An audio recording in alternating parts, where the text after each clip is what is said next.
ওরা জানেই না মেয়েটার কিচ্ছু চাইবার নেই, অন্তত ওদের কাছে। ওরা যখন হুড়োহুড়ি করে সামনে এগোয়, এড়িয়ে যায়, নিজেকে বড় করে দেখায়, মেয়েটা তখন দাঁড়িয়ে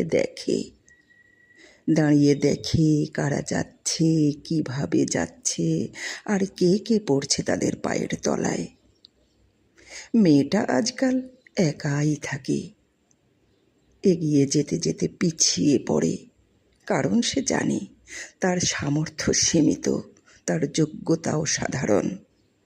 ওরা যখন নিজেদের উচ্চতা মাপে মিটারে, ইঞ্চিতে, গজে, নিজেদের গুরুত্ব নিজেরাই ঘোষণা করে, মেয়েটা খুব নীরবে হাসে।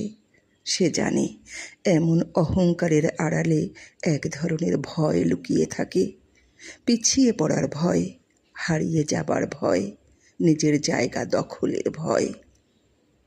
তবু ওদের মধ্যে কেউ ভালো কিছু করলে মেয়েটা ভীষণ আনন্দ পায়, আর মনে মনে সে ভাবে, এগিয়ে যাক ওরা, আমরা এখনো অনেক পেছনে পড়ে আছি। আর যখন তারা মেয়েটাকেই আড়াল করে, সামনে দাঁড়ায়, নিজেকে প্রমাণ করতেই ব্যস্ত থাকে, তখন মেয়েটা আরও নিশ্চুপ হয়ে যায়, নিজেকে গুটিয়ে রাখে। সে এই প্রতিযোগিতার ভিড়ে নিজেকে প্রমাণ করতে চায় না, সে শুধু মানুষ হয়ে থাকতে চায়, একটু নীরব, একটু সাধারণ, একটু সত্যিকারের। কারণ মানুষকে বিচার করে নয়, মানুষকে বুঝতে পারাটাই সবচেয়ে বড় প্রজ্ঞার।